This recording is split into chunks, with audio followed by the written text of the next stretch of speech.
దేవునికి స్తోత్రం. మన రక్షకుడైన యేసుక్రీస్తు పరిశుద్ధ నామంలో మా హృదయపూర్వకమైన ఎల్రోయి వందనములు.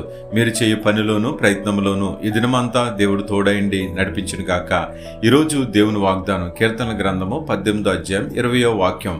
నా నీతిని బట్టి యెహోవా నాకు ప్రతిఫలం ఇచ్చెను. ప్రియమైన దేవుని బిడ్డలారా, నీతిమంతులు అవినీతిమంతులు ఈ లోకములో మనం చూస్తూ ఉంటాం. అయితే దేవుడు అంటా ఉన్నాడు, నీతిమంతులుగా జీవించే వారికి ఒక ప్రతిఫలం ఉంది, అవినీతిమంతులకి వేరే ప్రతిఫలం ఉంది. అయితే నీతి యావత్తు జరిగించేవారు దేవుని బిడ్డలు.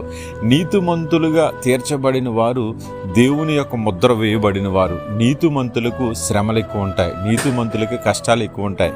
నీతిమంతుడు ఎన్నిసార్లు పడిపోయినా, 7 మార్లు పడిపోయినా తిరిగి మరలా లేచే ధైర్యాన్ని దేవుడిస్తూ ఉన్నాడు. అందుకే జాగ్రత్తగా ఆలోచించాలి.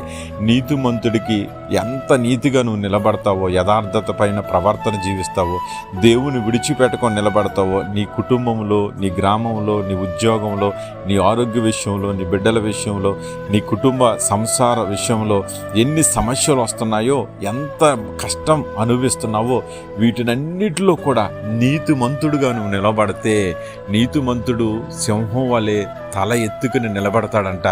నీతిమంతుడు అంటే యేసుక్రీస్తే. ఆయనను పోలి నిలబడిన వాడు యేసుక్రీస్తు ఎలాగైతే శ్రమలన్నిటిని భరించి ఆయన దేవుని దగ్గరికి చేరుకున్నాడో, అదే రీతిలో ప్రతిఫలం నిత్యజీవ మార్గానికి, పరలోక రాజ్యములో ఆయన కుడి పార్శ్వమున కూర్చోవడానికి, దేవుడు ఆయన రాజ్యంలో నిలవబడటానికి ప్రతిఫలం ఇస్తాడు. అయితే నీతి యావత్తు కూడా మనం జరిగిస్తూ నీతిగా సంపాదించిన ఒక్క పైసా అయినా సరిపోతుంది, అది ఆశీర్వదించబడుతుంది. కాబట్టి నీతిమంతుడిగా నిలబడదాం, యేసుక్రీస్తు నామాన్ని గణపరుద్దాం. నీతిమంతుని వంశములో నుంచి ఎవరైతే వస్తారో, రక్షణ సునాదాలను వినిపిస్తారో, అటువంటి ధన్యత మనందరికి దేవుడు అనుగ్రహించి బహుగా దీవించి నడిపించును గాక. ఆమేన్. God bless you.